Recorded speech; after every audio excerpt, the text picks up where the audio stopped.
আমার প্রিয় ভাইয়েরা, জালেমরা কখনো সফল হয় না। নবীজি মুহাম্মদ সাল্লাল্লাহু আলাইহি ওয়াসাল্লামের বিরুদ্ধে আবু জেহেলরা বলল, কোরআন শুনতে যেও না, কোরআন শোনা যাবে না। আল্লাহর নবী 13টা বছর মক্কায় কাটানোর পরে আল্লাহর ইশারায় হিজরত করে মদিনায় চলে গেলেন। যাওয়ার পথে প্রিয় নবীজি ভাবেন, যদি মদিনায় গিয়ে দেখি ওখানে সংসদে আরেক আবু জেহেল বসে আছে, তাহলে হিজরত করে লাভ কি? হিজরত করে লাভ কি? কারণ কোরআন বিজয়ের জন্য তো কোরআনকে জাগা মতো নিতে হবে। বিজয়ী কোরআন তখনই হবে, ইসলাম বিজয়ী হতে এসেছে, পরাজিত নয়। কোরআন তখনই বিজয় হবে যখন আইনের জায়গায় কোরআনকে পৌঁছানো যাবে। আমরা যখন গোসল করতে ওয়াশরুমে ঢুকি, বালতির পানিতে মগ দিয়ে আমরা গোসল করি, তখন আপনি এক মগ পানি যদি মাথাতে ঢেলে দেন, তাহলে এটা কিন্তু ধাক্কাইয়া পায়ে নেওয়া লাগে না, ঢেলে দিচ্ছেন পায়ে নিজে নিজে চলে যাবে। আর যদি আপনি নিচের থেকে ধাক্কান, তাহলে মাথা পর্যন্ত আনতে 4-5 বালতি লাগবে।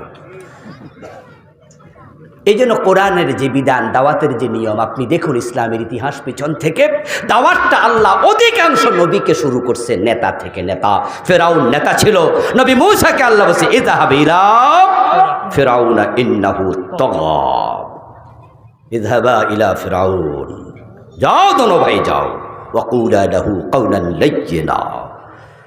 এই মূসা হারুন নবুয়ত দিয়েছি, প্রথম দাওয়াত ফেরাউনের বাড়িতে। সুবহানাল্লাহ পড়েন। অথচ ফেরাউনের ভয়েই তো নবী মূসা পালাইয়া গেছিল, 10টা বছরের মতো দেশের বাহিরে ছিল।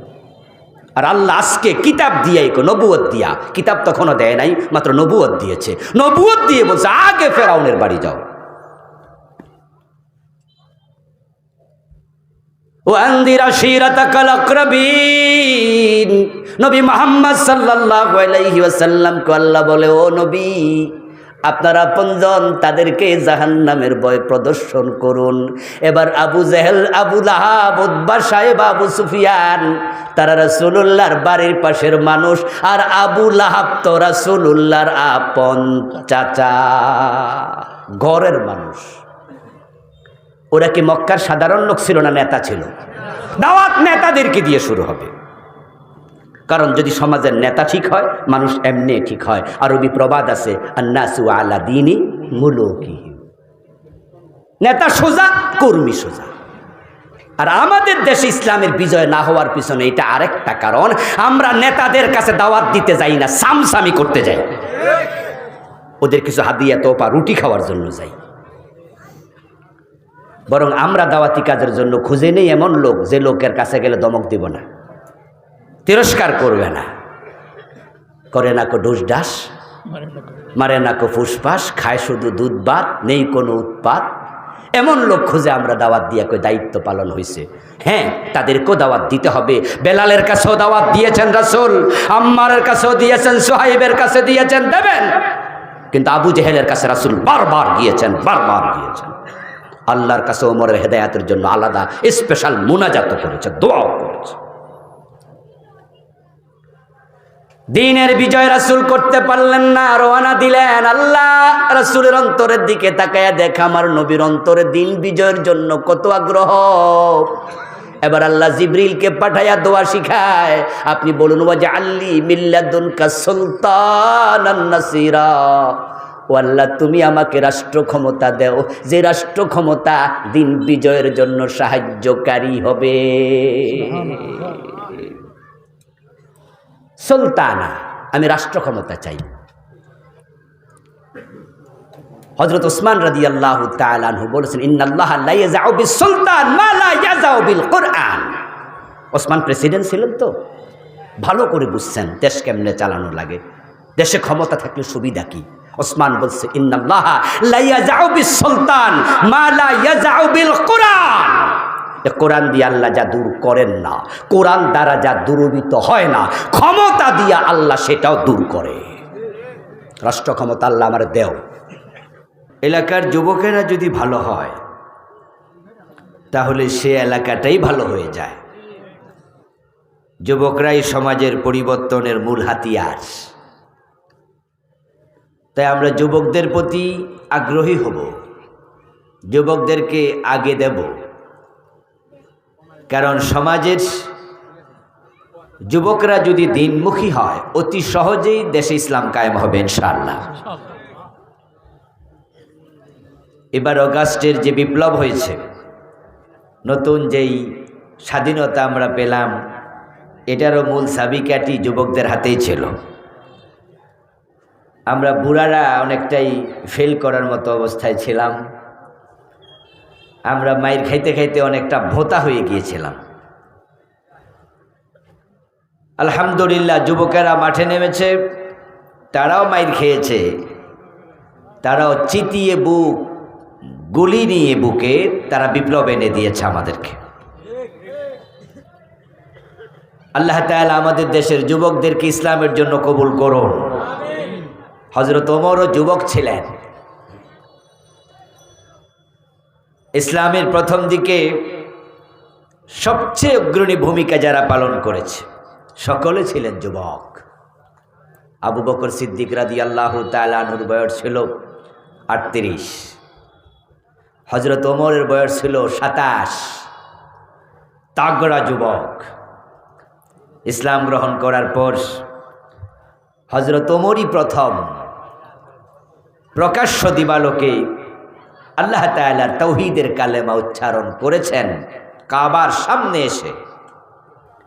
এর আগে ইসলাম যারা গ্রহণ করেছিলেন তারা কালেমাকে গোপন রাখতে হয়েছে পরিস্থিতির কারণে, কিন্তু ওমর বললেন যে না, যে তাওহীদের কালেমা আমি গ্রহণ করেছি সেটা গোপন থাকবে না, আমি প্রকাশ্যে সেটা ঘোষণা করতে চাই। কবি নজরুল তার ওমর ফারুক কবিতায় বলেছেন, লিখেছেন, আমিরুল মুমিনিন তোমার স্মৃতি যে আজানের ধ্বনি জানে না মুয়াজ্জিন। আমিরুল মুমিনিন ওমর, আজকের যে মুয়াজ্জিনেরা কানে আঙ্গুল ঢুকিয়ে আল্লাহর তাওহীদের ঘোষণা উচ্ছ্বসিত আওয়াজে তারা প্রচার করছে আল্লাহু আকবার, আশহাদু আল্লা ইলাহা ইল্লাল্লাহ, এভাবে প্রকাশ্যে কালেমার ঘোষণা, এটা তোমার স্মৃতি, ইসলামে প্রথম তুমি এটা করেছিলে। সুবহানাল্লাহ। আজকের যুবকেরা এই মাহফিলের আয়োজন করেছে, আমরা তাদেরকে মোবারকবাদ জানাচ্ছি। আল্লাহ তাআলার শুকরিয়া আমরা শুরুতে জ্ঞাপন করতে চাই যে আল্লাহ আমাদেরকে মাগরিবের পরপর কোরআনের আহ্বানে, কোরআনের এই ময়দানে একত্রিত হওয়ার তৌফিক দিলেন, যিনি আমাদেরকে মেহেরবানি করে সুস্থ রাখলেন, কোরআনের কথা বলা এবং শোনার মতো কোরআনমুখী হৃদয় দিলেন। এজন্য আমরা শুরুতেই তাকেই শুকরিয়া জানাই, কৃতজ্ঞতা জানাই, কালিমাত শুকর ফরি আলহামদুলিল্লাহ। আপনারা যারা গেটে দাঁড়িয়ে আছেন, 1-2 জন ছাড়া বাকিরা দাঁড়িয়ে থাকবেন না, দেখতে অড দেখা যায়। যারা ভলান্টিয়ার তারা 1-2 জন দাঁড়িয়ে থাকেন, নতুন যারা আসবে তাদেরকে আপনারা বসতে দিন, আর বাকিরা বসে যান। প্রিয় দিনী ভাইয়েরা, আমি আপনাদের সম্মুখে পবিত্র কোরআন মাজিদ থেকে সূরাতুস সফের 9 নম্বর আয়াতে কারিমা তিলাওয়াত করেছি। প্রিয় নবীজি সাল্লাল্লাহু আলাইহি ওয়াসাল্লামের পবিত্র মুখ অনুসৃত একখানা ছোট্ট হাদিসে নববী পাঠ করেছি। আল্লাহ তাআলা তৌফিক দান করলে এখান থেকে কিছু কথা বলবো ইনশাআল্লাহ। আলাইহি তাওয়াক্কালতু ওয়া ইলাইহি উনীব। প্রিয় দিনী ভাইয়েরা, সূরা সফের 9 নম্বর আয়াতে কারিমাতে আল্লাহ তাআলা প্রিয় নবী সাল্লাল্লাহু আলাইহি ওয়াসাল্লামের পৃথিবীতে আগমনের লক্ষ্য কি সে প্রসঙ্গে কথা বলেছেন। রাসূলুল্লাহকে রিসালাত আল্লাহ দিয়ে কেন পাঠালেন, কোরআন উনার সাথে কেন নাজিল করলেন, কেন দিলেন, রিসালাতের উদ্দেশ্য কি, কোরআন নাজিলের লক্ষ্য কি। প্রিয় নবীজিকে বিল হুদা ওয়া দীনিল হক, কোরআন এবং সত্য ধর্ম ইসলাম, এটা দিয়ে আল্লাহ কেন পাঠালেন সেটাই তিনি বলেছেন। রাসূলুল্লাহ সাল্লাল্লাহু আলাইহি ওয়াসাল্লাম পৃথিবীতে কেন এসেছেন সেটা আমাদের জানতেই হবে, কারণ রাসূলুল্লাহকে মানা আমাদের জন্য নফল না ফরজ? ফরজে কিফায়া না ফরজে আইন? প্রিয় নবীকে অনুসরণ করা আবশ্যক, ম্যান্ডেটরি, এটা ফরজ। তো উনাকে মানা যেহেতু ফরজ, মানতে হলে জানতেই হবে, জানাও ফরজ। মুকদ্দামাতুল ফরদি ফরজুন, মুকদ্দামাতুল হারামি হারামুন। যাহা মানা ফরজ তাহা জানাও ফরজ। ইসলামের প্রথম নির্দেশটাই ছিল ইকরা। ইকরা মানে পড়ো। জানার সাথে পড়ার সম্পর্ক নিবিড়, ওতপ্রোত। যদি কেউ জানতে চায় তাকে পড়তে হবে। এজন্য আল্লাহ তাআলা 1 নম্বরেই বলেছেন ইকরা। তো প্রিয় নবীজিকে মানতে হলে জানতে হবে, আর মানতেই হবে। সুতরাং রাসূল কেন এসেছেন, উদ্দেশ্য কি, সেটাও জানতে হবে। কারণ রাসূলুল্লাহর জীবনের লক্ষ্য যেটা, উম্মতের জীবনের লক্ষ্য হবে হুবহু সেটা। প্রিয় নবী সাল্লাল্লাহু আলাইহি ওয়াসাল্লাম হলেন আমাদের আইডল, আইকন, উসওয়া, কুদওয়া, নামুজাজ। তিনি আমাদের জন্য একমাত্র আদর্শ। তিনি হলেন আমাদের জীবন চলার ফরমা। উনার মতো করে জীবন সাজাতে হবে। লাইফস্টাইল, বিহেভিয়ার, আমাদের কর্মতৎপরতা, চলন বলন কথন, শয়ন জাগরণ, ভাবনা চিন্তা, এভরি মোমেন্ট এভরি হোয়ার, একবারে জীবনের বটম টু টপ, পাকঘর থেকে সংসদ ভবন, চুল কাটা থেকে রাষ্ট্র পরিচালনা। আপনি থাকবেন যেখানে, প্রিয় নবীজিকে অনুসরণ করতেই হবে সেখানে। এটা আমাদের জন্য আবশ্যক। তাই উনার লাইফস্টাইল আমাদের লাইফস্টাইল হবে। আমরা উম্মত তো সেটাই করি। আমরা ঘুমাতে গেলেও ভাবি আমার রাসূল কিভাবে ঘুমিয়েছেন। আমরা খাইতে গেলে ভাবি তিনি কোন হাতে খেয়েছেন, তিনি কি খেয়েছেন। আমরা টয়লেটে ঢুকতেও ভাবি প্রিয় নবী কোন পা দিয়ে ঢুকেছেন, কোন দোয়াটা পড়েছেন। সেই আমরা রাষ্ট্র চালাচ্ছি 53 বছর, তখন মোটেও ভাবছি না রাসূল কিভাবে রাষ্ট্র চালালেন। আমাদের বিশাল অর্থনৈতিক জীবন, যা আমাদের জীবনে 24 ঘন্টার সাথে জড়িত, মানুষের মৌলিক চাহিদার সাথে জড়িত। অন্ন, বস্ত্র, বাসস্থান, শিক্ষা, চিকিৎসা, বিনোদন, সব জায়গায় অর্থের সরাসরি সম্পর্ক। সে হোল ইকোনমি লাইফ, টোটাল অর্থনৈতিক জীবন রাসূলুল্লাহর আদর্শের ধারে কাছে নাই। কেউ পুঁজিবাদ, কেউ সমাজতন্ত্রবাদ। আপনারা আশ্চর্য হওয়ারই কথা যে 92% মুসলমানের দেশ বাংলাদেশ। আমাদের দেশে যে অর্থনীতি পড়ানো হয় ইউনিভার্সিটি কলেজে, ওই অর্থনীতির মাঝে 1 নাম্বারও ইসলামী অর্থনীতি পড়ানো হয় না। টোটাল ইকোনমিটাই হচ্ছে পাশ্চাত্যের। অথচ আমরাই বলছি আমরা মুহাম্মদের উম্মত, আমরা মুসলিম। তো নবী মুহাম্মদ সাল্লাল্লাহু আলাইহি ওয়াসাল্লামের জীবনে কি অর্থনীতি ছিল না? উনি কি ব্যবসা করেন নাই? উনি কি চাকর বাকর লালন করেন নাই? উনি কি খাবার দাবার কিনেন নাই? উনি কি বাজারে বিক্রি করেন নাই? নবীজি মুহাম্মদ সাল্লাল্লাহু আলাইহি ওয়াসাল্লাম কি বাড়ি বানান নাই? সন্তানদের খাবার মুখে তুলে দেন নাই? উনি কি বস্ত্র কিনেন নাই? উনি কি শিক্ষা ব্যবস্থা ঢেলে সাজান নাই? তাহলে উনার জীবনের বিশাল একটি অংশ অর্থনীতি, সেটাতে মুসলমানদের রাসূলের অনুসরণের কোনো নামই নাই বাংলাদেশে। পুরাটা অর্থনীতি চলছে পুঁজিবাদের উপরে ডিপেন্ড করে। তো রাসূলকে অনুসরণ করা যদি ফরজ হয়, এখানে ওই ফরজের খবর কি? রাষ্ট্র যে শিক্ষা ব্যবস্থাটা চালাচ্ছে, ওই শিক্ষা ব্যবস্থাটা পুরাটাই হচ্ছে পাশ্চাত্য নির্ভর। আমরা আলেম ওলামারা নিজেদের অর্থায়নে, পীর সাহেব হুজুররা নিজেদের অর্থায়নে কিছু মাদ্রাসা বানাইছিল। আজকের যে আলিয়া মাদ্রাসা দেখেন, আজ থেকে 50 বছর পিছনে যান, ওই আলিয়া মাদ্রাসাগুলো সরকার বেতন দিত না, এগুলো এদেশের আলেমরাই বানাইছে।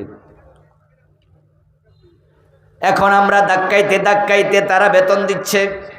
আর কওমি মাদ্রাসাগুলো তো এখনো 1 টাকা সরকার দেয় না, নিজস্ব অর্থায়নে চলছে। এই যে ইসলামী শিক্ষা ব্যবস্থা বলেন, মক্তব বলেন, কওমি মাদ্রাসা, তারপরে আলিয়া মাদ্রাসার এখন বেতনের অংশটুকু আছে, কিন্তু পুরাটাই ছিল মানুষের নিজস্ব অর্থায়নে। সরকার প্রাইমারি স্কুল চালাচ্ছে, হাই স্কুল চালাচ্ছে, কলেজ চালাচ্ছে, ইউনিভার্সিটি চালাচ্ছে। এই ইউনিভার্সিটি, প্রাইমারি স্কুল, কলেজ সবগুলোতে যে শিক্ষা ব্যবস্থা, সেই শিক্ষা ব্যবস্থা এমন সাবজেক্ট তারা পড়ায়, যেই সাবজেক্টে অনার্সের ফার্স্ট ইয়ার থেকে লাস্ট ইয়ার পর্যন্ত মাস্টার্স এবং পিএইচডি, এমফিল গবেষণা, এই সবটার মাঝে 1 নাম্বারও আল্লাহর কোরআন নাই, রাসূলের হাদিস নাই। এমন সাবজেক্ট আছে ডজন ডজন, যেখানে ইসলামের রশ্মিটা পর্যন্ত নাই। কারা পড়ছে? আমাদের মুসলিম সন্তানেরা। জাহাঙ্গীরনগর বিশ্ববিদ্যালয় নামে একটি ইউনিভার্সিটি আছে, যেখানে ইসলামের নামে একটা সাবজেক্টও নাই, ইসলামিক স্টাডিজ নাই, ইসলামী ইতিহাসটা পর্যন্ত নাই। অথচ জাহাঙ্গীরনগর বিশ্ববিদ্যালয় কাদের টাকায় চলে? 92% মুসলমানের ট্যাক্সের টাকায় চলছে। ইসলামের কিচ্ছু নাই। বুয়েট নামক যে বিশ্ববিদ্যালয়, সুয়েট, কুয়েট, রুয়েট, ইঞ্জিনিয়ারিং বিশ্ববিদ্যালয়, ইসলামের 1 নাম্বারও পড়ানো হয় না, 1 নাম্বারও নাই। কারা পড়ছে? আমাদের সন্তানরা। আল্লাহর কোরআনের মাঝে বুঝি বিজ্ঞান নাই? কোরআন কি বিজ্ঞান মুক্ত? অথচ কোরআন তো বিজ্ঞানের উৎসব। আল্লাহ নিজে বলছেন, ইয়াসিন ওয়াল কোরআনিল হাকিম, আমি বিজ্ঞানময় কোরআনের কসম খাচ্ছি। এ কোরআনে অ্যাস্ট্রোনমি আছে, কসমোলজি আছে, এখানে ফিজিক্যাল সায়েন্স আছে, এখানে ইকোনমি আছে, এখানে স্বরাষ্ট্রনীতি, পররাষ্ট্রনীতি সব আছে। কোনটা নাই? সকল এলমের উৎস কোরআন। তো আমাদের ইঞ্জিনিয়ার ছাত্রদেরকে কেন কোরআন থেকে সাবজেক্ট পড়ানো হবে না? সেখানে কোরআন থেকে বের করে কেন মেডিকেল সায়েন্সে কোরআন থেকে পড়ানো হবে না? ইঞ্জিনিয়ারিং বিদ্যার সাথে নৈতিক শিক্ষার সম্পর্ক কেন রাখা হবে না? প্রাইমারিতে কোরআন পেল না, হাই স্কুলে কোরআন পেল না, কলেজে কোরআন পেল না, এখন ভর্তি হলো বুয়েটে, সেখানেও কোরআন পেল না। যে ইঞ্জিনিয়ারটা কোরআনের বাহিরে শিক্ষা জীবন শেষ করলো, তার নৈতিকতা আসবে কোত্থেকে? এজন্যই তো তারা রডের বদলে বাঁশ ঢুকাই দিচ্ছে।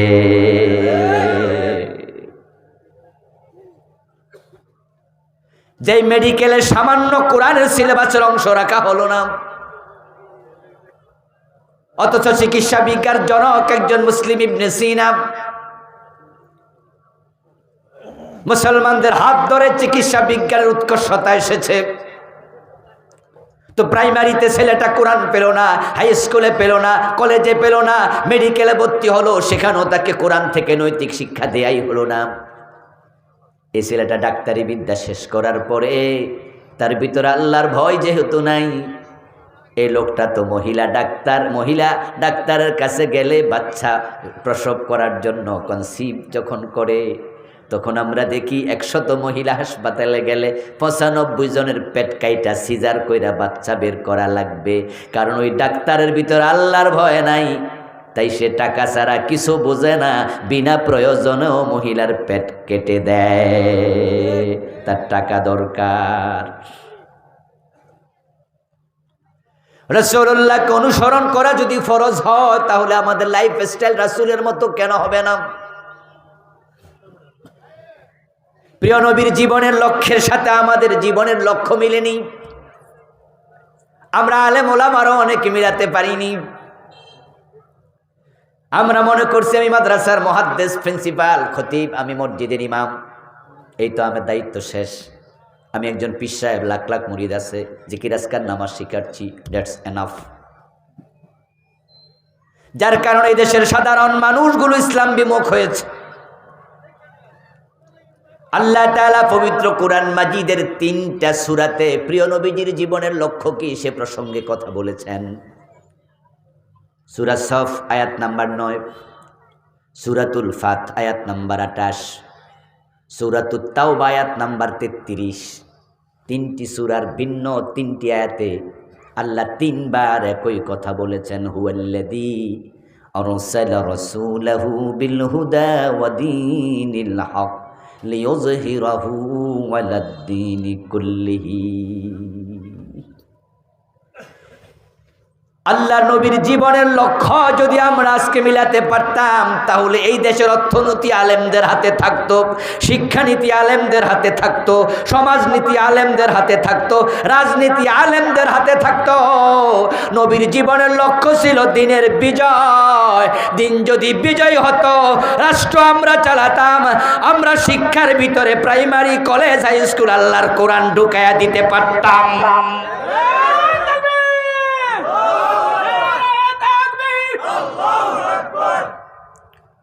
আমার বন্ধু, আমাদের বুয়েটে, আমাদের মেডিকেলগুলোতে আমরা কোরআন সিলেবাসে ঢোকাতে পারতাম।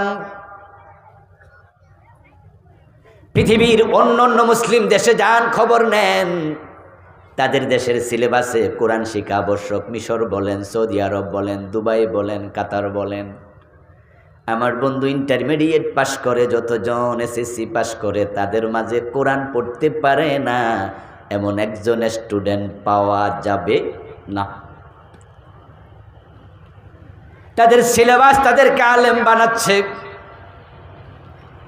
এখন আমরা মাদ্রাসায় যারা পড়ি, আমরা কোরআন পড়লাম, প্রশ্ন হলো মাদ্রাসায় পড়ার পার্সেন্টেজ টোটাল আমাদের জনশক্তির কত?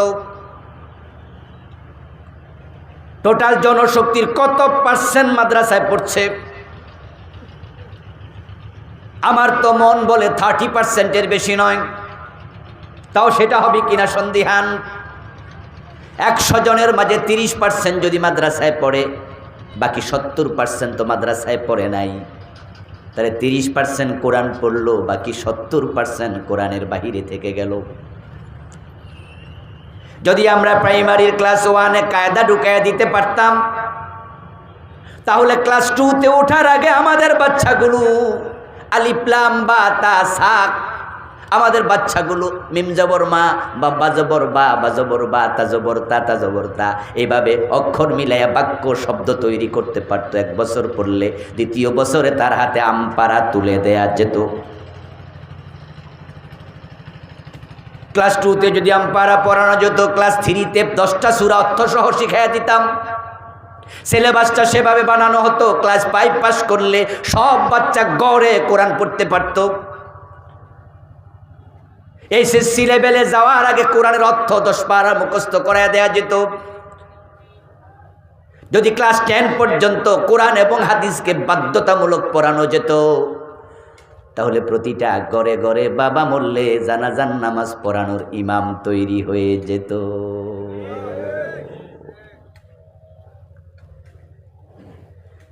যদি রাষ্ট্রটা আমরা চালাতাম, তাহলে আমরা পুঁজিবাদী অর্থনীতির জায়গায় ইসলামী অর্থনীতি ঢুকাইয়া দিতাম। ব্যবসা এবং যাকাত এগুলা হতো অর্থনীতির মূল ভিত্তি। আর সে জায়গায় এখন সুদ, ওটাকে মূল ভিত্তি বানানো হয়েছে। টোটাল অর্থনীতি সুদ নির্ভর। হয়তো কেউ সুদ খায়, না হয় সুদ দেয়, না হয় সুদ লিখে, না হয় সুদের সাক্ষী থাকে। সুদের সাথে জড়িত নয় এমন ব্যবসায়ীর সংখ্যা কত? এই কিশোরগঞ্জ বাজারে খবর নেন। যেই ব্যবসায়ীদের সাথে আমাদের দহরম মহরম ভালোবাসা, তাদের টাকা দিয়ে আমরা মসজিদে ইমামের বেতন দেই, যে ব্যবসায়ীর টাকা দিয়ে মাদ্রাসা চালান, যে ব্যবসায়ীর টাকা দিয়ে মসজিদে এসি কিনছেন, খবর নেন ও ব্যবসায়ীদের মাঝে 95% ব্যবসায়ী সুদী ব্যাংকের সাথে লেনদেন করছে। লাআনা রাসূলুল্লাহ সাল্লাল্লাহু আলাইহি ওয়াসাল্লাম আকিলার রিবা ওয়া মুকিলাহু ওয়া শাহিদাইহি ওয়া কাতিবাহু ওয়া ক্বালা হুম সাওয়াউন। প্রিয় নবীজি লানত করেছেন চার ব্যক্তিকে, যে সুদ খায়, যে সুদ দেয়, যে সুদ লিখে, যে সুদের সাক্ষী থাকে। প্রিয় নবীজি বলছেন হুম সাওয়াউন, তারা সবাই গুনাহের ব্যাপারে সমান। ওই খবর নিয়ে দেখেন ব্যবসায়ীর এত বড় দোকান, এত টাকা পেলেন কই, পুঁজি কোত্থেকে আনছেন? তখনই কানে কানে বলে দেবে সোনালী ব্যাংক থেকে ঋণ নিছি, জনতা ব্যাংক থেকে টাকা তুলছি, অমুক এনজিও থেকে টাকা তুলছি। ও আমার প্রিয় ভাইরা, যেই লোকটা সুদ দেয় সে যেমন অপরাধী, যে সুদ খায় সে সমান অপরাধী, যে সুদী ব্যাংকে চাকরি করে সমান অপরাধী, যে সাক্ষী থাকে সমান অপরাধী। রাসূল লানত করেছেন তাদেরকে। তো আপনার পরিচিত লোকটা মালউন, রাসূলের লানত প্রাপ্ত, অভিশপ্ত, সমান গুনাহ। গুনাহটা কি? ক্বালা রাসূলুল্লাহ সাল্লাল্লাহু আলাইহি ওয়াসাল্লাম লিররিবা 73 বাবান আইসারুহা আন ইয়ানকিহার রাজুলু উম্মাহ। প্রিয় নবীজি বলেছেন সুদ খেলে 73 গুনাহ, সবচেয়ে ছোটটা হলো নিজের মাকে বিয়ে করা, মানে মায়ের সাথে জেনা।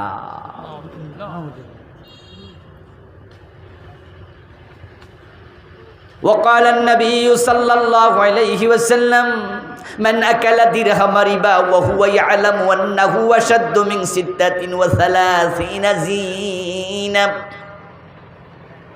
নবীজি সাল্লাল্লাহু আলাইহি ওয়াসাল্লাম বলেন, যে ব্যক্তি জেনে শুনে 1 টাকা সুদ খায় তার আমলনামায় 36 বার, কমপক্ষে 36 বার জেনার গুনাহ লিখে দেয়া হয়।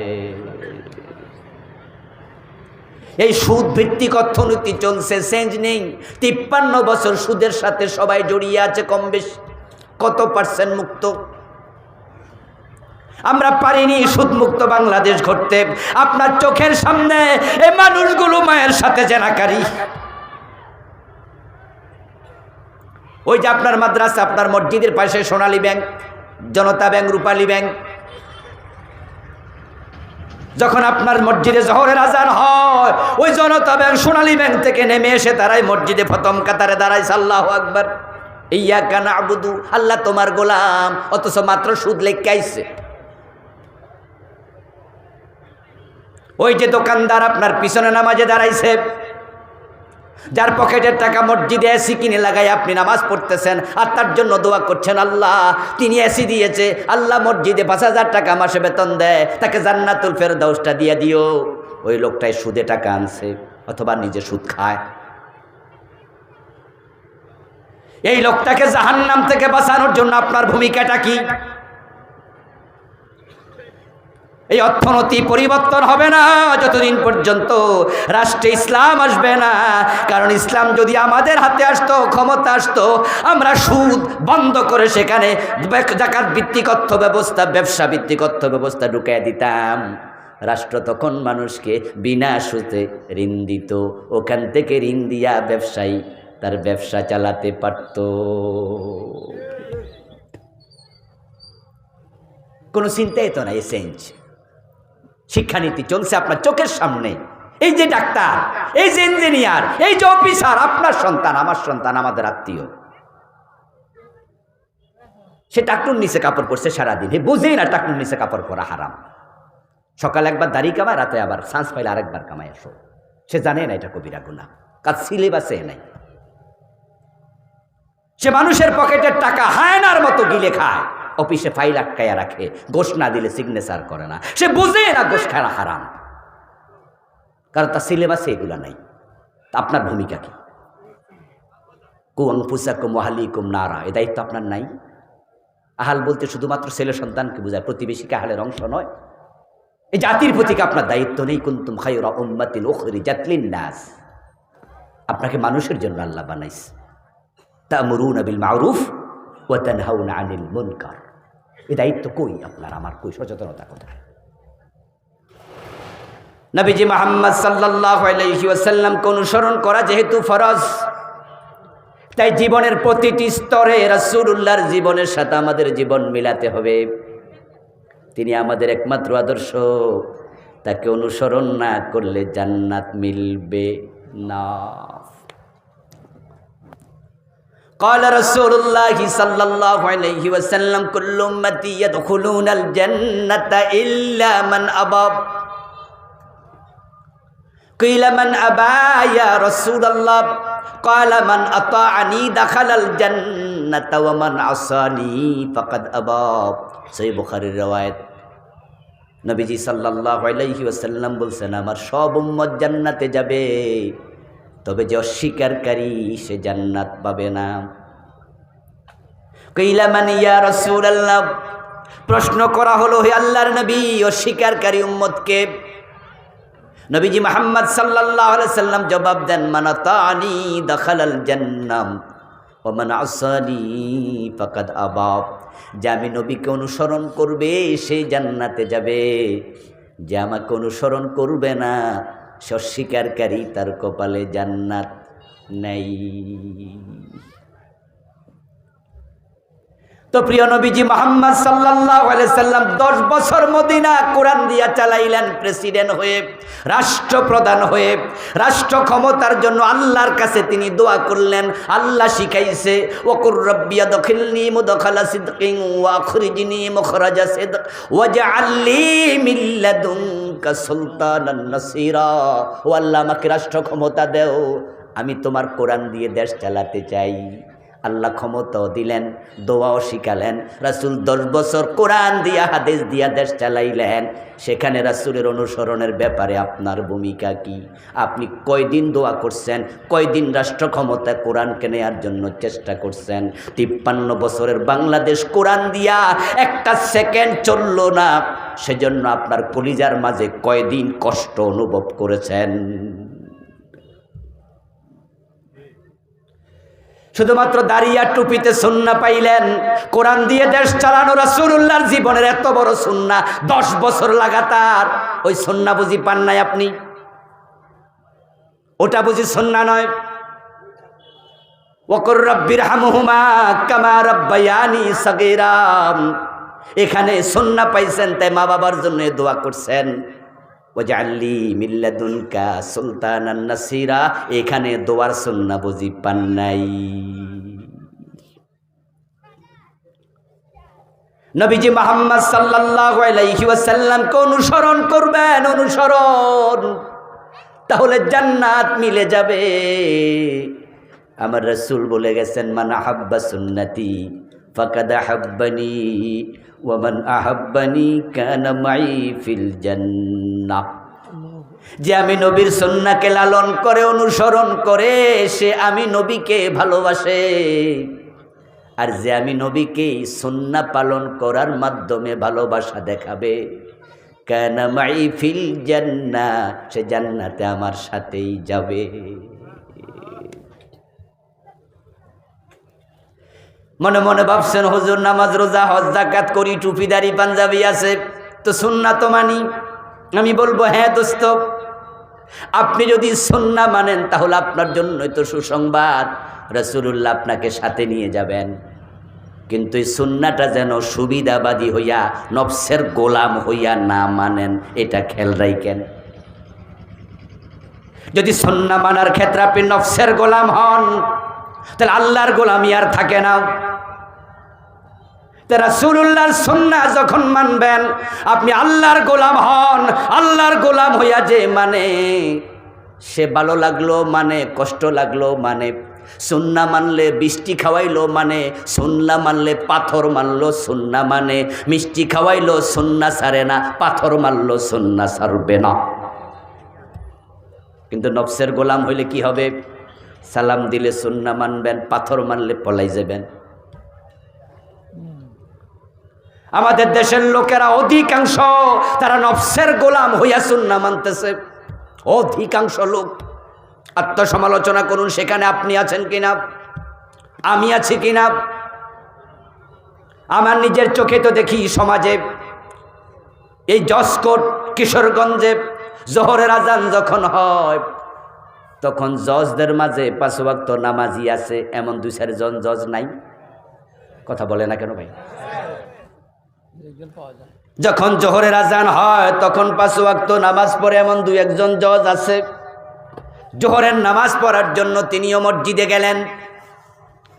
মসজিদে যাওয়ার পরে তিনি যখন ঢোকেন ডান পা দিয়ে ঢোকেন, বের হন বাম পা দিয়ে। আল্লাহু আকবার, নামাজ শুরু, সালাম ফিরিয়ে নামাজ শেষ। রাসূলকে তিনি ফলো করছেন কদমে কদমে, পদে পদে। কিন্তু এই লোকটাই যখন জজ কোর্টে সকাল 10টায় চেয়ারে বইছে, দুপুর 1টা পর্যন্ত চেয়ারে বইয়া কত মামলার রায় দিছে, সেখানে রাসূলের সুন্নাহ মেনে কয়টা রায় দিছে? হ্যাঁও কয় না, নাও কয় না। এই লোকটা মসজিদে ছিল 30 মিনিট বা 20 মিনিট। জোহরের টাইমে 30 মিনিটের বেশি তো আর থাকে নাই নাকি? এই যে মসজিদে ঢুকছে, ঢোকার সময় সুন্নাহ মানা শুরু, ডাইন পা দিয়া ঢুকছে। বের হওয়ার সময় বাম পা দিছে, মাঝখানে সুন্নাহর বাহিরে কোনো কামই করে নাই। হুজুর যখন জোহরের নামাজের ফরজের ইমামতি করছে, হুজুর 2 রাকাত পড়ার পরে আত্তাহিয়াতু পড়তে বসতে হয়। ইমাম সাহেব বসতে ভুলে গেছে, উনি দাঁড়াইতে শুরু করছে। 2 রাকাত পড়ার পরে জোহরের আত্তাহিয়াতু পড়তে বসা ওয়াজিব। মুসল্লিদের কাছে মেসেজ আছে, আমার নবী 2 রাকাত পড়ে তিনি বসেছেন, আত্তাহিয়াতু পড়েছেন, প্রথম বৈঠক ওয়াজিব। হুজুর ভুল করছে, তাই পিছন থেকে সবাই লোকমা দিছে। জজ সাহেবও লোকমা দিছে। হুজুর যখন স্মরণ পড়ছে ভুল হইছে, হুজুর লোকমা গ্রহণ করে বসে আত্তাহিয়াতু পইরা তারপরে যথারীতি নামাজ শেষ। এখন জজ সাহেব নামাজের পরে আবার এজলাসে গিয়া উনার চেয়ারে বৈশা রায় দেয়া শুরু করছে। আজকে রায় হবে চুরির মামলা, চোর ধরে হাত কাটো, এমন বিধান কোরআনে আছে না নাই? চোর ধরে হাত কাটা সুন্নত ওয়াজিব না ফরজ? আর হুজুর যে মিস করছিল সেটা কি? আমার কথাকে আমি বুঝাইতে পারতেছি না, তো জবাব দিচ্ছেন না কেন? তাহলে বলেন না, হুজুর যেটা মিস করছে সেটা কি ছিল? আর চোর ধরে হাত কাটা ওয়াজিব না ফরজ? এই হাকিম এই ফরজ কাম করে তো হুজুর যে লোকমা দিল। কিছুক্ষণ আগে হুজুর যখন ভুল করছিল, হুজুর যে উনি লোকমা দিল, সব মুসল্লি তো একসাথে লোকমা দিল। যেই হাকিম 53 বছর ধরে চোরকে জেলে দেয়, অথচ নবী মুহাম্মদ আমাদের আদর্শ, উনার জীবনের লক্ষ্যের সাথে লক্ষ্য মিলবে, কাজের সাথে কাজ মিলবে, কথার সাথে কথা মিলবে, সব রাসূলের মতো হওয়া লাগবে। এখন নবীজি মুহাম্মদ সাল্লাল্লাহু আলাইহি ওয়াসাল্লাম তো বলছেন, যদি আমার মেয়ে ফাতেমা চুরি করে আমি ফাতেমার হাতটাও কেটে দেব। রাসূলুল্লাহর জামানায় চোর ধরে হাত কাটছে, এটা শখের বসে না আল্লাহর অর্ডার? কোরআনে আদেশ আছে না নাই? 53 বছরে কয়দিন মানছেন? ও দোস্ত, মানুষ নামাজ পড়ে না, আপনারা ঠিকই নামাজের ওয়াজ করেন, করতেই হবে, আমরাও করি, করবই। আল্লাহ বলছে নামাজ পড়ো, আকিমুস সালাত। আপনি নামাজের ওয়াজ পাইলেন, নামাজের ওয়াজ করলেন, নামাজের জন্য তাবলিগে গেলেন, নামাজের জন্য পীর সাহেব হুজুরের সাথে মানুষের বাড়িতে গেলেন, নামাজের দাওয়াত দেওয়ার জন্য এলাকার ইমাম সাহেবকে নিয়ে মহল্লায় ঢুকলেন, নামাজের জন্য এত মহাব্বত, আলহামদুলিল্লাহ, এটা ভালো, এটা থাকতেই হবে। কিন্তু আমার প্রশ্ন, আকিমুস সালাহ যে আল্লাহ বলছে, আকিমুদ্দিন, এটাও কোরআনে আছে না নাই? তো দিন কায়েমের দাওয়াত কয়দিন দিছেন? আপনি আকিমুস সালাহটা বুঝলেন ঠিকই, দিন কায়েমেরটা বোঝেন নাই, ওটা কোরআনে নাই। ওটার ব্যাপার আপনার ভূমিকা নাই কেন? প্রবলেমটা কোথায়? সমস্যা হলো আপনি নফসের গোলাম। আল্লাহর সামনে সকলকে যেতে হবে, কারণ আপনি জানেন যে নামাজের ওয়াজ করলে মাইর খাওয়া লাগে না, জেলে যাওয়া লাগে না। আর দিন কায়েমের কথা বললে দেশে গত 15 বছরে কত আলেমকে জেল খাটানো হয়েছে। দিন কায়েমের কথা বললে ফিরালি থাকে না, পীর সাহেব সদরে নিয়ে জেলে দিয়ে দেয়।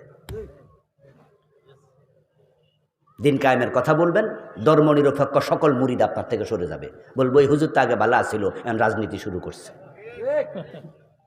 এজন্য ওরা ধর্মনিরপেক্ষ পীর সাহেব খুঁজবে। ফিরদের মাঝে ধর্মনিরপেক্ষ ফির আছে না, অর্থাৎ চলুক না বাজে ধর্ম দিয়ে দেশ, ওই পীর সাহেবের মাথায় কোনো ব্যথা নাই। এটা ইসলাম ধর্মের ফির না, এটা ধর্মনিরপেক্ষ ফির।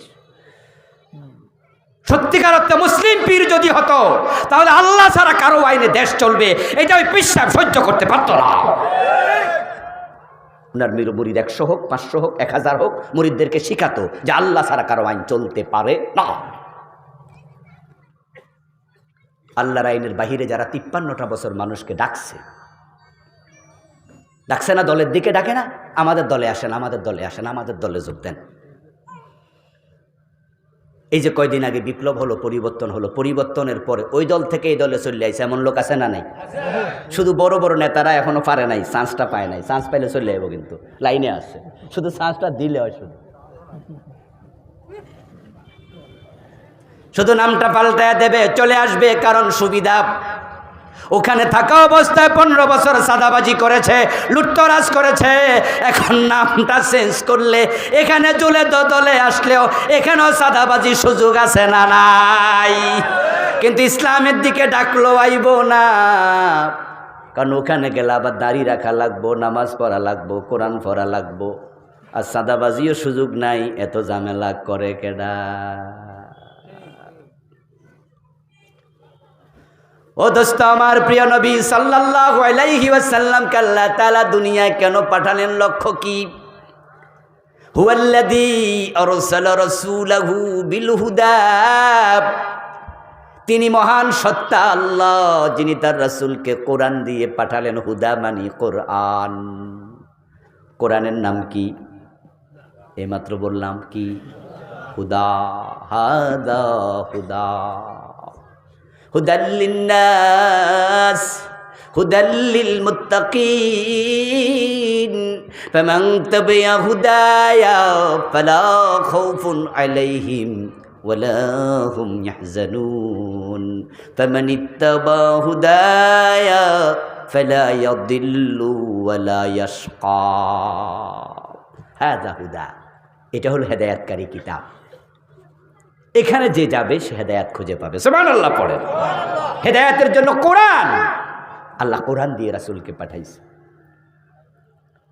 এখানেও তো আমরা পিছিয়ে পড়ে আছি। জাতি কোরআনের কাছে হেদায়েতের জন্য যায় না, এরা দেওয়ানবাগে যায়, আটরশি যায়, মাইজবান্ডার যায়। ওরা আগে পিসাব খুঁজে নেয়, আগে কোরআন খুঁজে নেয় না। অথচ আগে যদি কোরআন পড়তো তাহলে ভণ্ড পীরের হাতে পড়ে ঈমান হারাইতো না।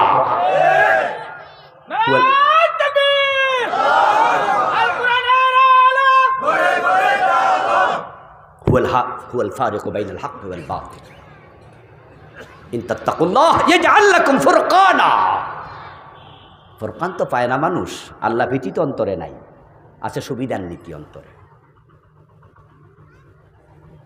আমার প্রিয় ভাইয়েরা, কোরআন কাল্লা বললেন হুদা, আমি কোরআন দিয়ে রাসূলকে পাঠাইছি। কেন পাঠাইছি? চুমু খেয়ে তাকে রাখার জন্য নয়, সকাল বিকাল তেলাওয়াত করে ভালো করে গোশে মাঝে রেখা দেবেন আর আল্লাহ বেহেশত দিয়ে দেবে, এত সোজা নয়। জিনে ধরলে ফু দিয়ে জিন তাড়ানোর জন্য কোরআন পাঠাই নাই, কোরআন দেই নাই। এটা লিখে লিখে তাবিজ বানাইয়া গলায় ঝুলাইয়া দেবেন, এই জন্য কোরআন আল্লাহ পাঠান নাই।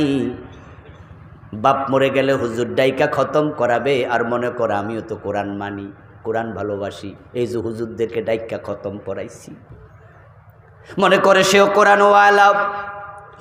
আল্লাহ বলে আমি কোরআন দিয়েছি, ওয়া দীনিল হক, সত্য দিন মানে ইসলাম। ইন্নাদ-দীনা ইনদাল্লাহিল ইসলাম, আল্লাহর কাছে দিন আছে একটা, সেটার নাম কি? বলেন জোরে, কি? ইসলাম ছাড়া আর কোনো দিন আছে? দিন শুধু একটা, ধর্ম শুধু একটা, ইসলাম। বাকি যা আছে এগুলাকে বলে আদিয়ানে বাতেলা, সব বাতিল। বুঝতে ভুল করা যাবে না। আমাদের কোনো ভাই বলে ইসলাম সর্বশ্রেষ্ঠ ধর্ম, আমি বলি ভুল বলেছ। ইসলাম হলো একমাত্র ধর্ম। সর্বশ্রেষ্ঠ বললে বোঝা গেল আরো কিছু সেরা আছে, এগুলার মাঝে এটা 1 নাম্বার। অথচ আল্লাহর কাছে দিন কয়টা? ইন্নাদ-দীন ইনদাল্লাহিল ইসলাম, শুধু ইসলাম, শুধু ইসলাম। ومن يبتغي غير الإسلام دينا فلن يقبل منه। আল্লাহ বল ইসলাম বাদ দিয়ে আর কোনো দিন যদি তুমি তালাশ করো সেটা গ্রহণ করা হবে না, সেটা প্রত্যাখ্যাত। এ দিন হক ইসলাম, হুদা কোরআন, এ দুটা দিয়ে আমি আমার রাসূল কেন পাঠাইছি? লিইয়ুযহিরাহু আলাদ-দীনি কুল্লিহি। আমার নবী সমাজের যত মতবাদ আছে, আদিয়ানে বাতেল আছে, মানুষের বানানো রীতি আছে, নীতি আছে, মত আছে, পথ আছে, আইন আছে, বিধান আছে, সবগুলোর উপর আমার নবী ইসলামের বিজয় করে দেবে।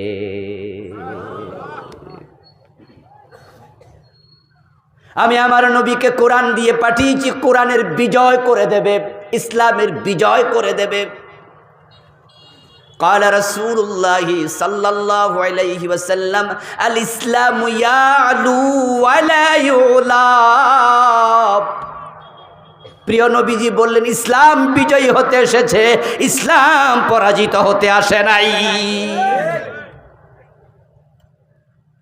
এই কথাটা আমার নয়, প্রিয় নবীর হাদিস। রাসূলুল্লাহর হাদিসের প্রতি একটু শ্রদ্ধা দেখাইয়েন, ভালোবাসা দেখাইয়েন, অন্তরে আল্লাহ নূর তৈরি করে দেবে। আল্লাহর কথা, রাসূলের কথা শুনলে ঈমানের জোশ বাড়তে হবে, এটা মুমিনের আলামত। ওয়াইদা তুলিয়াত আলাইহিম আয়াতুনা যাদাতহুম ঈমানা। হাদিস শুনবেন, কোরআন শুনবেন, একটু নড়াচড়া দিবেন না, আপনার ঈমানের জোশ নাই, মরে গেছে ঈমান। قال رسول الله صلى الله عليه وسلم الاسلام يعلو ولا يعلى। প্রিয় নবীজি বলেন ইসলাম বিজয়ী হতে এসেছে, পরাজিত হতে নয়। এবার আপনাদের কাছে আমি প্রশ্ন করি, 53 বছরের বাংলাদেশে ইসলাম বিজয়ী অবস্থায় আছে না পরাজিত? তো তোমার চোখে পানি আসে না কেন? তোমার ইসলাম পরাজিত। তোমার অন্তরে হাহাকার তৈরি কেন হয় না? তোমার চোখের সামনে তোমার ইসলাম পরাজিত। তোমার ইসলাম তো বিশ্ব শাসন করতে এসেছে। ফারুক আজম ওমর রাদিয়াল্লাহু তাআলা আনহু তো ইসলামের আলোকে অর্ধ পৃথিবী চালাইছে।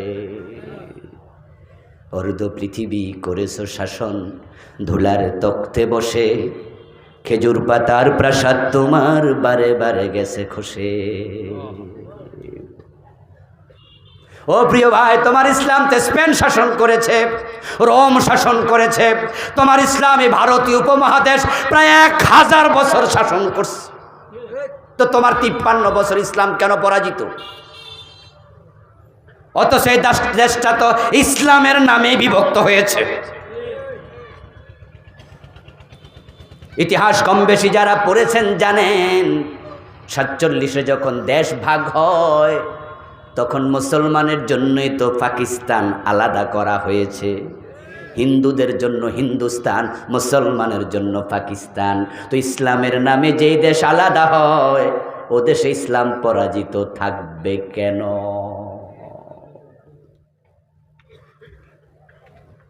প্রিয় নবীজি সাল্লাল্লাহু আলাইহি ওয়াসাল্লাম আল্লাহ তাআলার কাছে দোয়া করলেন দিন বিজয়ের জন্য। রাষ্ট্র ক্ষমতা দরকার। মক্কায় 13 বছর কাটালেন, কিন্তু দিন তিনি বিজয় করতে পারলেন না। বরং কেমনে দিন বিজয় করবেন? মক্কার সংসদ ভবনে আল্লাহর কোরআন নিয়ে ঢুকার কোনো পরিবেশই ছিল?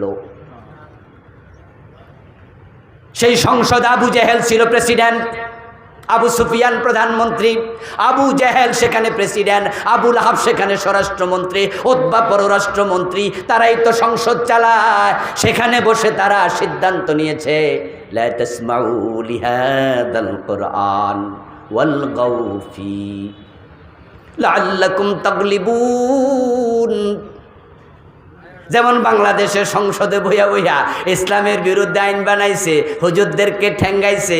এই সংসদে বসে বসে তারা এত লম্পজম্প করেছে, 5 মে হুজুরদেরকে শাপলা চত্বরে গুলি করে। সংসদে আবার টিপ্পনী কাইটা কয় হুজুররা নাকি রং মেখে রাস্তায় শুয়েছিল। ভুলে গেছেন নাকি? আমার প্রিয় ভাইরা, সংসদে তারা সিদ্ধান্ত নিয়েছে, وقال الذين كفروا لا تسمعوا لهذا القرآن, তোমরা কোরআন শুনতে যেও না, কোরআন শোনা যাবে না। গত 15 বছরেও কত মাহফিল আমাদের বন্ধ হয়েছে, ওই হুজুরের মাহফিল করতে দেয়া যাবে না। শোনেন নাই, শোনেন নাই, কত হুজুর ধরে ধরে জেলে দিছে। আল্লামা সাইদি রাহিমাহুল্লাহকে 13টা বছর জেলে ফেসেছে, 13টা বছর। জুনায়েদ বাবুনগরী রাহিমাহুল্লাহর মতো বয়োজ্যেষ্ঠ আলেম, কত হাজার হাজার মুহাদ্দিসের উস্তাদ রিমান্ডের নামে 2টা হাঁটু তার অসল করে দিয়েছে পিটাই।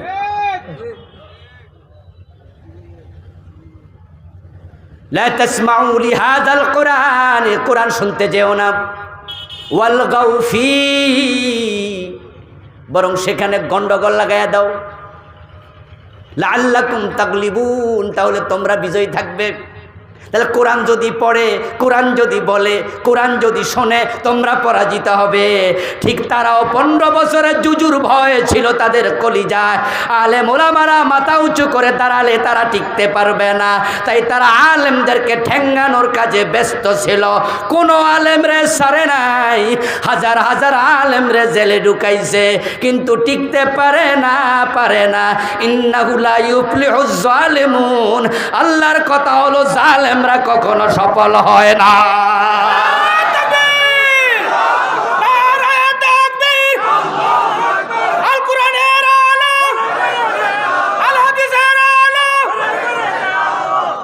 আমার প্রিয় ভাইয়েরা, জালেমদেরকে ব্যর্থ করেন আল্লাহ নিজে। ইসলামের ইতিহাস তাই বলে। আপনি 5000 বছরের ইতিহাস পড়েন, আপনি দেখবেন যে কোনো জালেম পৃথিবীতে সফল হতে পারেন নাই। ইন্নাহু লা ইউফলিহুজ জালিমুন, জালেম সফল হয় না। এই যে নমরুদ ইব্রাহিম আলাইহিস সালামের উপর জুলুম করেছে, কোরআন নাজিল হলো যখন তার 2500 বছর আগে নমরুদ পৃথিবীতে জন্ম নিয়েছিল। কোরআন নাজিলের 2500 বছর মানে আজ থেকে 4000 বছর আগে নমরুদের জন্ম। সেই নমরুদরে লাঞ্ছিত হয়েছে, ওই আলোচনা কোরআন হাদিসে আছে না নাই? কোরআনে আসালাম তারা ইলাল্লাযী হাজ্জা ইব্রাহিম ফি রাব্বিহি আন আতাহুল্লাহুল মুলক। এই নমরুদের কথা কোরআনে আছে। এই জালেম ইব্রাহিম আলাইহিস সালামের উপর কি জুলুমটা না করলো। এক পর্যায়ে জ্বালাইয়া পোড়াইয়া মারার জন্য ইব্রাহিমকে আগুনে পর্যন্ত নিক্ষেপ করেছে, কিন্তু শেষ পর্যন্ত নমরুদ সফল না ব্যর্থ? জুতার বাড়ি খাইয়া মরছে। ফেরাউনের আলোচনা তো কোরআনে যে কতবার আসছে নাম ধরে, সুবহানাল্লাহ, আল্লাহ কত বলেছেন বারবার। এবং ফেরাউনের লাশটা আজকের পৃথিবীর উপর এখনো আছে না নাই? হ্যাঁ, আলিয়াউমা নুনাজ্জিকা বিবাদানিকা লিতাকুনা লিমান খালফাকা আয়া, এটা নিদর্শন বানায় আল্লাহ রাখছে। মিশরের কায়রোর জাদুঘরে আমিও গিয়েছি, ফেরাউনের লাশ দেখে আসছি নিজের চোখেই, এখনো শটান শুয়ে আছে জমিনে। লিতাকুনা লিমান খালফাকা আয়া, পরবর্তী প্রজন্মের জন্য তোকে আমি নিদর্শন বানাবো। 3100 বছর পানির মাঝে ভাসমান ছিল, বাহারে আহমারে, পানিতে গলে নাই, পচে নাই, তিমি হাঙ্গরে খায় নাই। আল্লাহ লাশ রেখে দিয়েছে পৃথিবীর মানুষ যেন দেখে শিখে যে সে ব্যর্থ হয়েছে, ব্যর্থ হয়েছে, ব্যর্থ। মূসাকে মারতে গেছিল, আল্লাহ পানির ডুবে ছেড়ে দিচ্ছে। সে আল্লাহ এখনো আছে না নাই? আবু জাহেল রাসূলের উপর অত্যাচার করছে, মক্কায় থাকতে দেয় নাই, যুবকদেরকে বলেছে কেটে টুকরা টুকরা করে ফেলবে। আজকের রাতে, হিজরতের রাতের ইতিহাস আমরা সবাই জানি। প্রিয় নবীজিকে আল্লাহ নিরাপদে নিয়েছেন মদিনায়, কিন্তু সে সেখানে গিয়ে আক্রমণ করছে।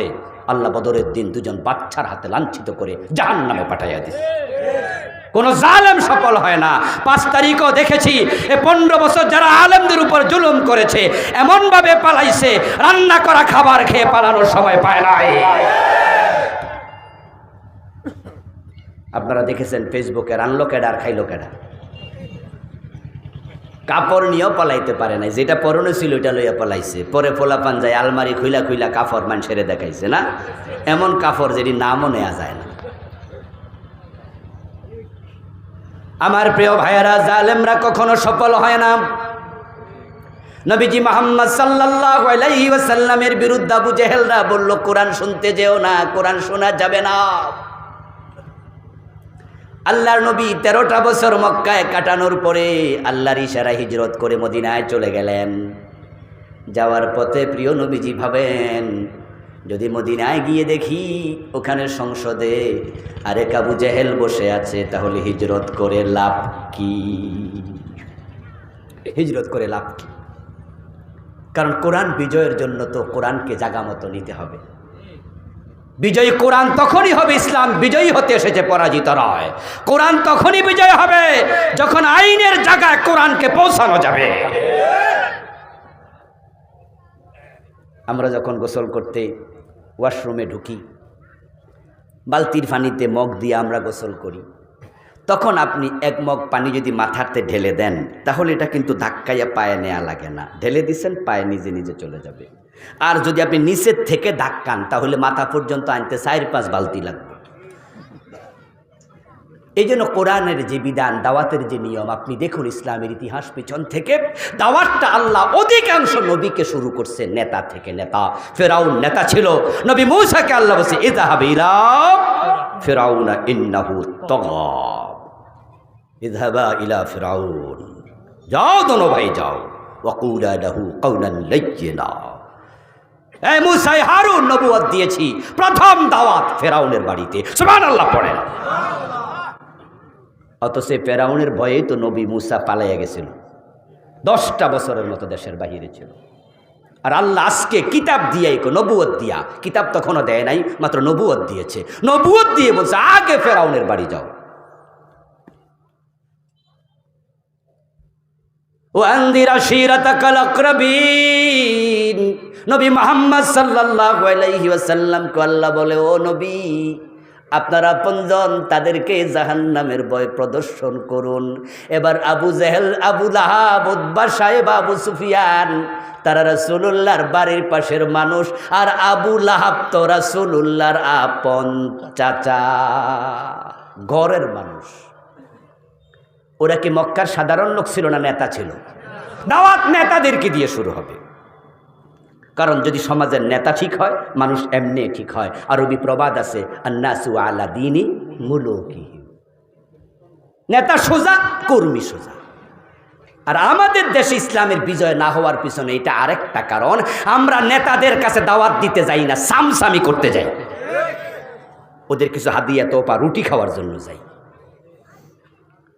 বরং আমরা দাওয়াতি কাজের জন্য খুঁজে নেই এমন লোক, যে লোকের কাছে গেলে দমক দিব না, তিরস্কার করবে না, করে না কো ডুস ডাস, মারে না কো ফুসফাস, খায় শুধু দুধ ভাত, নেই কোনো উৎপাত।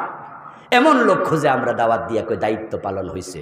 হ্যাঁ, তাদেরকেও দাওয়াত দিতে হবে। বেলালের কাছেও দাওয়াত দিয়েছেন রাসূল, আম্মারের কাছেও দিয়েছেন, সুহাইবের কাছে দিয়েছেন, দেবেন। কিন্তু আবু জেহেলের কাছে রাসূল বারবার গিয়েছেন, বারবার গিয়েছেন। আল্লাহর কাছে ওমরের হেদায়েতের জন্য আলাদা স্পেশাল মুনাজাত করেছে, দোয়াও করেছে।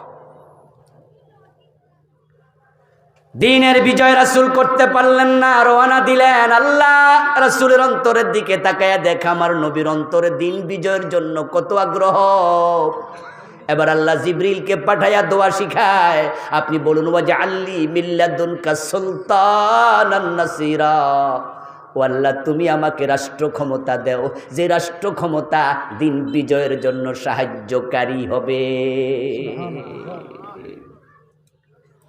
সুলতানা, আমি রাষ্ট্র ক্ষমতা চাই। হযরত ওসমান রাদিয়াল্লাহু তাআলা আনহু বলেছেন, ইন্নাল্লাহা লা ইয়াযাউ বিস সুলতান মা লা ইয়াযাউ বিল কুরআন।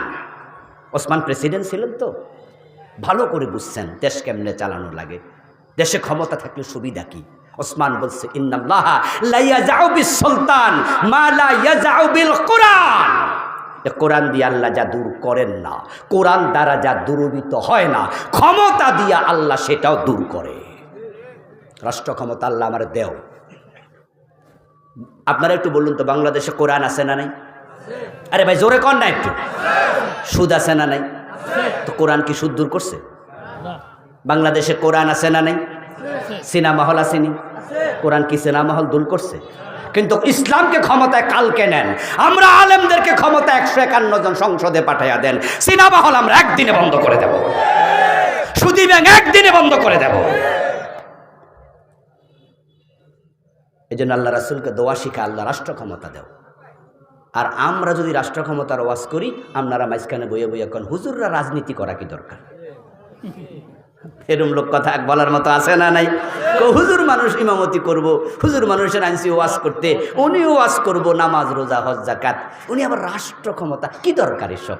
তা আপনার নবীকে আল্লাহ রাষ্ট্র ক্ষমতা দাও। তাহলে রাসূল যদি আজকে এখানে থাকতেন, তিনি কি ওয়াজ করতেন না? ও মজা লাগে না? গরম বাতে বিড়াল বেজার, হুজুররা রাষ্ট্র ক্ষমতায় গেলে আপনাদের পাতে তরকারি চলে যাবে, ভাটা পড়বে। আয় আমার রাসূল রাষ্ট্র ক্ষমতা চাইলেন, মদিনায় পৌঁছার আগে দোয়া কবুল, সুবহানাল্লাহ পড়েন।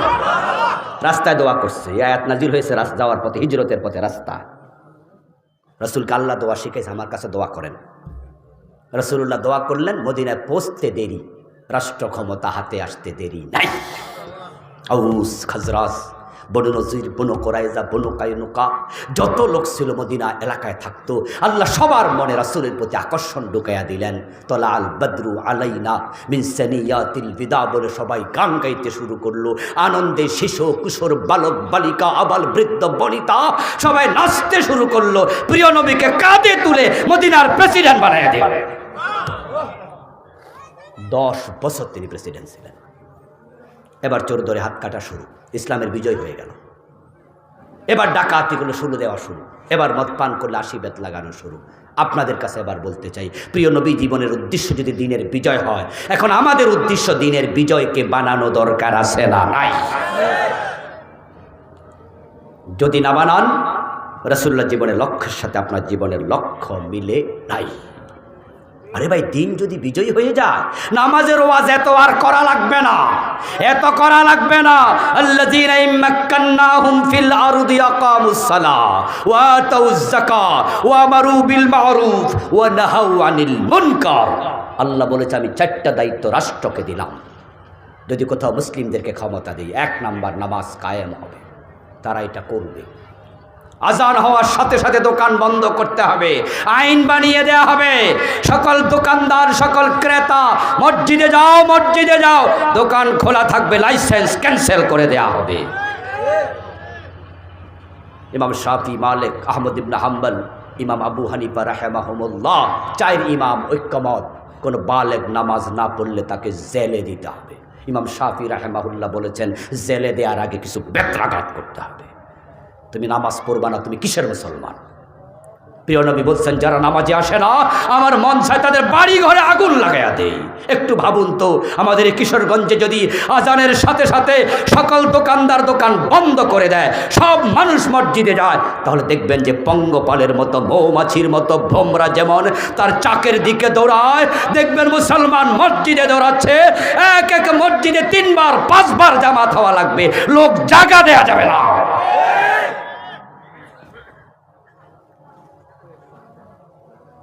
আমার প্রিয় ভাইরা, এই দেশে অনেক ওয়াজ হলো, ওয়াজ তো আর কম হয়নি, কিন্তু বেপর্দা বেহায়াপনা, সিনেমা নাটক কমছে না বাড়ছে? এই সিনেমা কি ওয়াজ করলে বন্ধ করা যাবে? সিনেমা দেখার জন্য হলে যাওয়া লাগে না। এখন যুবকদের হাতে হাতে সিনেমা হল আছে না নাই?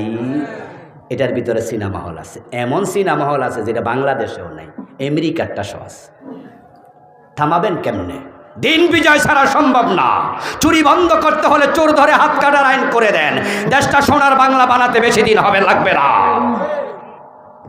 আল্লাহু আকবার, আল্লাহু আকবার। আশহাদু আল্লা ইলাহা ইল্লাল্লাহ, আশহাদু আল্লা ইলাহা ইল্লাল্লাহ, আশহাদু আন্না মুহাম্মাদার রাসূলুল্লাহ,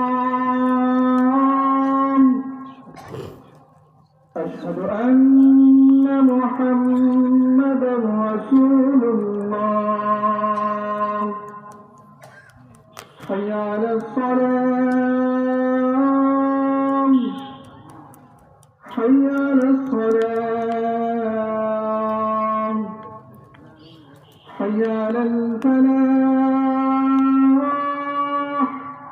حي على الفلاح الله أكبر الله أكبر لا إله إلا الله أشهد أن لا إله إلا الله أشهد أن لا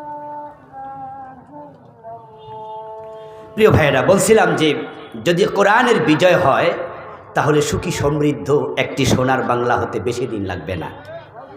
আমরা এই দেশটাকে পারিনি সোনার বাংলা বানাতে। আপনি ইসলামের ইতিহাস, পৃথিবীর অন্য অন্য দেশের ইতিহাস সামনে রাখেন, আপনি ভূগোল পড়েন, দেখেন যে আমাদের মালয়েশিয়া আমাদের মাত্র 8 থেকে 10 বছর আগে স্বাধীন হলো। মালয়েশিয়া এবং বাংলাদেশের আবহাওয়া কিন্তু প্রায় সিমিলার, একবারে বলা চলে একরকমই। তাদের দেশে একটু বৃষ্টি বেশি হয়, প্রায় দিনে হয়। আজ থেকে 12-14 বছর আগে আমি মালয়েশিয়া গিয়েছিলাম বেড়াতে, 4 দিন মতো ছিলাম সেখানে। এত বছর আপনার মাত্র আমাদের 10 বছর আগে তারা স্বাধীন হয়ে তারা আজকে কোথায় গেল? ওদেশে আপনি কুয়ালালামপুরে গেলে 50 তলা বিল্ডিং যে কয়টা আছে গনে কুলাইতে পারবেন না। আর পুরা বাংলাদেশে একটা 50 তলা বিল্ডিং এখন আমরা বানাইতে পারিনি। ওদের দেশে তো আগালো রাস্তাঘাট, ব্রিজ, কালভার্ট, অর্থনৈতিক সমৃদ্ধি কাকে বলে, অথচ খনিজ পদার্থ আমাদের মতো খনিজ পদার্থ নাই, সামান্য। আবহাওয়া আমাদের মতো, খনিজ পদার্থ আমাদের মতো। তারা আগাইলো আর আমরা পিছালাম। পিছাইতে পিছাইতে এমন পিছাইছি, এখন ব্যাংকে 10 লাখ টাকার চেক দিলে রিফিউজ। প্রায় ব্যাংকে খবর নিয়ে দেখেন 10 লাখ টাকা একসাথে দিতে কেমনে পারবে? ওদের মাহাতির মোহাম্মদ সৎ মানুষ, ভালো মানুষ, দেশকে আগাইয়া দিছে, আর আমাদের নেতারা নিজেরা টাকা চুরি করে বিদেশ পাচার করছে। আমাদের নেত্রী বললেন তার বাড়ির ফিয়ন কত কোটি টাকার মালিক? 400 কোটি টাকার মালিক। শুনছেন তো? পরে 600 আরো বাড়ছে বলে কিছু। আচ্ছা, এই যে 400 কোটি আর 500-600 কোটি যাই হোক, বেটা কি চাকরি করে কামাইছে? তো কার টাকা? শুধু এসালম গ্রুপ ইসলামী ব্যাংকের 18টা শাখা থেকে টাকা বিদেশে পাচার করেছে 80,000 কোটি। কার টাকা? রিক্সাওয়ালাদের টাকা, ঠেলাওয়ালার টাকা, ব্যবসায়ীর টাকা। আপনার অ্যাকাউন্ট, আমার অ্যাকাউন্ট ইসলামী ব্যাংকে আছে, আছে না? আমাদের টাকা তারা বিদেশ পাঠায়। আশ্চর্য তো, অন্যরা বিদেশ থেকে টাকা আরো দেশে আনে, দেশে কাজে লাগা। আমাদের ছেলেরা বিদেশ গিয়ে কঠোর খাটুনি খেটে সৌদি আরবে গেলে দেখবেন যে রাস্তার মাঝে, রোদের মাঝে দাঁড়ায় দাঁড়ায় আমাদের বাচ্চারা কাজ করছে, ভাইয়েরা কাজ করছে। ওরা পাঠাইলে আমরা বলি রেমিটেন্স যোদ্ধা, তারা দেশে টাকা পাঠাইছে, আর তাদের টাকা তোমরা চুরি করে বিদেশ পাঠাও। তোমরা আবার বলো দেশপ্রেম, তোমরা ভণ্ডামি করেছো, ভণ্ডামি। দেশপ্রেমের নাম আমাদের সাথে ভণ্ডামি করেছো। আমরা আলেম ওলামারা কথা বললেই কয় তোমরা পাকিস্তান যাও। আমরা নাকি পাকিস্তান প্রেমী? কই, গত 15 বছর এত মারলা, এত গুলি দিলা, এত ফাঁসি দিলা, এত জেলে দিলা, আমরা কোনো আলেম তো পাকিস্তান যাই নাই। পাকিস্তান আমাদের দেশ না, আমাদের দেশ বাংলাদেশ। এই ভূখণ্ড আমরা ছাড়বো না। তোমরা ইন্ডিয়া পালাইয়া বুঝাইছো তোমরাই সেখানকার দালাল। আর আমাদের আলেমদেরকে কথায় কথায় পাকিস্তান যাও গা। দেশপ্রেমের কথা আমাদের শিখাইতে আসছো তোমরা? কোন আলেম বাংলাদেশে টাকা বিদেশ পাচার করছে? একজন আলেমের নাম বলো। আর কানাডায় তারা বেগম পাড়া বানাইছে। আজীব। আমার বন্ধু, শুধু অসৎ নেতৃত্বের কারণে, দিন বিমুখ নেতৃত্বের কারণে দেশটা সোনার বাংলা হতে পারে নাই। তলাবিহীন চুরি হয়ে গেছে। অথচ এমন আবহাওয়া, এমন চমৎকার উর্বর মাটি পৃথিবীর খুব কম দেশে আছে। আপনারা তো হজ উমরা করার জন্য সৌদি আরবে গেছেন। সৌদি আরব, কাতার, কুয়েত, মিশর, এই আরব বিশ্বে যাবেন, দেখবেন যে প্রায় দেশে সেখানে একটা গাছ যদি বাছাইয়া রাখা লাগে, সকালে একবার পানি দেয়, বিকেলে আবার পানি দেয়, তলার মাঝে পাইপ। আর আমার বাংলাদেশে আল্লাহ কি আবহাওয়া দিল, সুবহানাল্লাহ। যদি আম খেয়ে আমের বিচিটা ফেলে দেন, দেখবেন যে 1 সপ্তাহ পরে গাছ নিজে নিজে হয়ে যায়, 2 বছর পরে নিজে নিজে আম ধরে, 1 পয়সা বিনিয়োগ লাগে না। একটা লাউ যদি নষ্ট হয়ে যায়, এই নষ্ট পচা লাউটা ফেলে দেয় মহিলারা, খাওয়া যাবে না, ফেলে দাও। এই লাউটাই কাকে খায়? কাকে খাইয়া ওই লাউয়ের দানা আরেক জায়গায় গিয়ে পায়খানা করে, ওই পায়খানা দিয়া লাউয়ের বিচি বাইর হয়েছে, ওখানে নিজে নিজে গাছ হইয়া লাউ ধরে লায়। এই দেশ গরিব থাকবে কেন? এখানে একটা ডিম 12 টাকা দিয়ে 15 টাকা দিয়ে কেন কিনতে হবে? কেন এখানে ভর্তুকির টাকা থাকবে না? এখানে সয়াবিন তেল 200 টাকা কেন কিনতে হবে? ভর্তুকি তোমরা কেন দিবা না? এই দেশটা তো আমাদের দেশ, কোত্থেকে দেবে? টাকা তো সব বিদেশ পাঠাই দিচ্ছে। আপনি অবাক হবেন, আমেরিকাও কিন্তু খনিজ পদার্থ নাই। আমি অনেকবার 3বারের মতো আমেরিকায় গিয়েছি। এই আগস্টে আমি 22 দিন ছিলাম আমেরিকা। একবার আমি শীতকালে ছিলাম, 10 দিনের একটা সফর ছিল, নভেম্বর মাসে 2021 সম্ভবত। শীতের প্রচণ্ড প্রখরতায় আমার শীতের কারণে নাকের ভিতরে শ্লেষাতে রক্ত জমে গেল। আমি ভাইদেরকে বললাম যে এত শীত, ওরা বলল না না শীত এখনো আসেই নাই, শীত আসবে ডিসেম্বরে, যদি থাকেন টের পাবেন। আমি আল্লাহ যেন না পাওয়ায়। বলবো যে হুজুর 2.5 থেকে 3 ফুট উঁচু হবে বরফ। থুতু ফেলে আমরা ঘরে যাই, এসে দেখি থুতুটা বরফ হয়ে গেছে। ফ্রিজের ভিতরের থেকেও অনেক গুণ বেশি ঠান্ডা, -20, -30। আমি বললাম তখন আপনাদের কি অবস্থা? ফল ফলাদি খাবার দাবার? বলল হুজুর ফল ফলাদি দূরের কথা, কোনো গাছে পাতা থাকে না, পুরা দেশটাই অনেক অঞ্চল বরফের নিচে। তা আমি বললাম তাহলে ধনী হলো কেমনে? কয় সেটা তো ওরাই রিজার্ভ করে রাখে, জমায়া রাখে, নেতারা চুরি করে না, সবাই সৎ মানুষ, হতে পারে তারা কাফের। ওয়াশিংটন ডিসিতে বেড়াতে গেলাম, সেখানে সাবেক প্রেসিডেন্ট বারাক ওবামা বলল তার বাড়িটা সামনে, যাবেন নাকি? আমি বললাম চলেন। গিয়ে দেখি 2.5 তলা একটা বিল্ডিং, তার মাত্র 2.5 তলা। বললাম প্রেসিডেন্ট 2বারের 8 বছর, এই তার বিল্ডিং। কয়ে কি চুরি করছে বাংলাদেশের লোকদের মতো? আমি আমাদের দেশে তো মেম্বার হইলে 10 তলা বানাইলা, ঠিক না? পুলিশের এসআই নাকি 3 কোটি 5 কোটি টাকার মালিক, আর আপনাদের এলাকায় তো একজন ছিল, উনি নাকি 10,000 কোটি টাকার মালিক। হাউন আঙ্কেল নাকি? আমার দোস্ত, যেই আমেরিকা 3 থেকে 5 মাস, 3.5 মাস, 4 মাস বরফের নিচে থাকে, তারা পৃথিবীর সেরা ধনী। আর আমার দেশে 12 মাস ফসল ফলে, আমরা তলাবিহীন জুড়ি। কারণ শুধু একটা, আমি যেটা খুঁজে পাইছি সেটা হচ্ছে চোরদের কারণে। আমাদের বঙ্গবন্ধুও বলেছিলেন মানুষ পায় স্বর্ণের খনি, আমি পাইছি চোরের খনি। ডানে চোর, বামে চোর, সামনে চোর, পিছনে চোর। আমি বলি চোর তো চোর না, এখন একটা ডাকাত হয়ে গেছে। যদি চুরির টাকা, লুটপাটের টাকা দেশে ফিরিয়ে আনো আর তাদের হাত কাটার আইন চালু করে দাও, আগামী 50 বছর নেতারা ভয়ে আর চুরি করবে না। দেশটা ঠিকই সোনার বাংলা হবে। আসুন না আমরা শরীয়ত মানার সুবিধার্থে, সমৃদ্ধ দেশ পাওয়ার সুবিধার্থে কোরআনের বিজয়ের কাজ করি। রাসূলুল্লাহ জীবনের লক্ষ্য কোরআন বিজয়, আমরা সেটা শুরু করি। মানুষ ইসলাম দেখবে, দেখে খুশি হয়ে হিন্দু বৌদ্ধ তারাও ইসলাম গ্রহণ করবে। ইসলাম কি তলোয়ার দিয়ে বিজয়ী হয়েছে নাকি? নো, অসম্ভব। এটা আমাদের উপর মিথ্যা অভিযোগ। তবে হ্যাঁ, দিন বিজয়ের তলোয়ারের ব্যবহার লেগেছে, কিন্তু দিন বিজয়ী হয়েছে আচরণ দিয়ে। ইসলামকে দেখে মানুষ দলে দলে মুসলিম হয়েছে। হজরত ওমরের যুগে ইসলামের সৌন্দর্য দেখার জন্য পৃথিবীর অন্য কাফেররা ইসলামী রাষ্ট্রে আগমন করে ইসলাম দেখে যেত। ওমর শুয়ে আছে গাছতলা, তারা বিশ্বাসই করে নাই অর্ধ দুনিয়ার সম্রাট গাছতলায় ঘুমায়, কোনো বডিগার্ডের প্রয়োজন হয় না। ইসলাম তো কলিতে, কেমনে দেখবো আমরা তার সৌন্দর্য?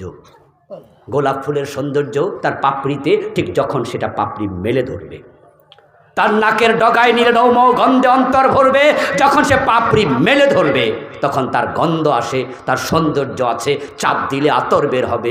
কিন্তু সে গোলাপ যদি কলির ভিতরে থাকে, এটা কাঁচা কাঁচা গন্ধ দেবে, সুগন্ধ দেবে না। ইসলামকে, কোরআনকে মসজিদ মাদ্রাসা থেকে সংসদে পাঠাও, অর্থ মন্ত্রণালয়ে পাঠাও, রাজনৈতিক মন্ত্রণালয়ে পাঠাও, সারা দেশে কোরআন কায়েম করো। ইসলামের সৌন্দর্যে পৃথিবীর মানুষ আবার মুক্ত হবে, বিমোহিত হবে। বাংলাদেশের হিন্দু বৌদ্ধরাও তারাও ইসলাম গ্রহণ শুরু করে দেবে। কিন্তু ইসলামকে তো আমরা মসজিদের ভিতরে বেঁধে রাখলাম, কোরআন তো আমাদের তাকের মাঝে বেঁধে রাখলাম। তেলাওয়াতের কোরআনকে বাস্তব কোরআনে রূপ দিতে হবে। আসুন না আমরা তেলাওয়াতের এই কোরআনকে বাস্তব কোরআনে রূপ দেই।